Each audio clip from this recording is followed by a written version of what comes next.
Well, you may proceed. Mr. Bradley, did you use any documents to prepare for your testimony today? No, I did not. Last time you spoke with Gabe Banks? The day that I don't have the date, but it was the date of whenever the phone call happened. And you know his wife, Kyra Banks, works for the DA's office, right? Yes, correct. When was the last time you spoke to Mr. Wade? I haven't spoken to Mr. Wade personally in a year, 2 years actually, when I left the firm.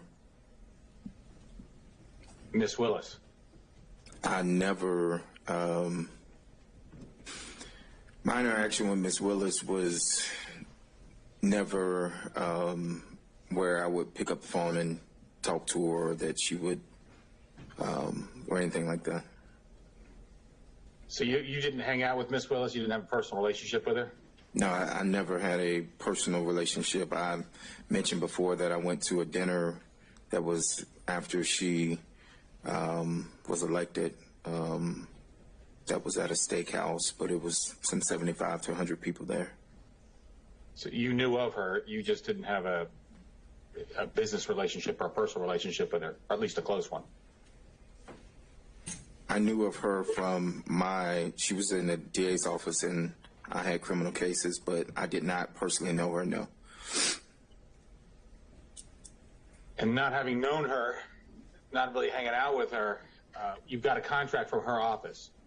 I'm going to just object as to cumulative asked and answered throughout the whole All right, Mr. Sheriff, I think we covered this ground on the 16th about the contracts. Do you have are you going somewhere else with this?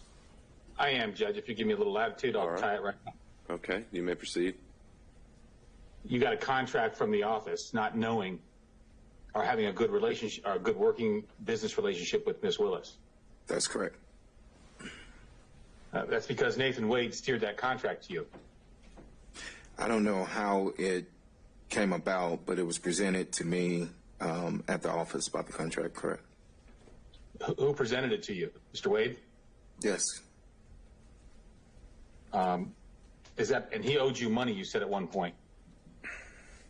Say that again? Owed you money at one point? I don't recall saying that he owes me money. Did he owe you money at one point? Not that I recall saying that Mr. Wade owes me or owed me money. I don't recall ever saying that.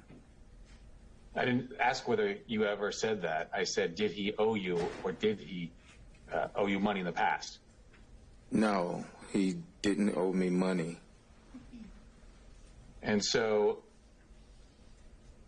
he steered this contract to you, to your office, and you weren't really talking to him? You hadn't talked to him for 2 years? The contract was in 2021. I didn't leave until 2022. So you didn't talk with him that whole time? I left in 2022. I haven't really spoke to him since 2022 is what I stated. When I left June of 2022, around June, August dates of 2022. Other than one last question, other than your attorney, who did you speak with today about giving testimony in this case today? I spoke to my attorneys, Charles Graham and B.C. Chopra. And I have nothing further, Your Honor. All right. And again, I'll just double check to make sure. Did Mr. Cromwell ever join us by Zoom? Do we?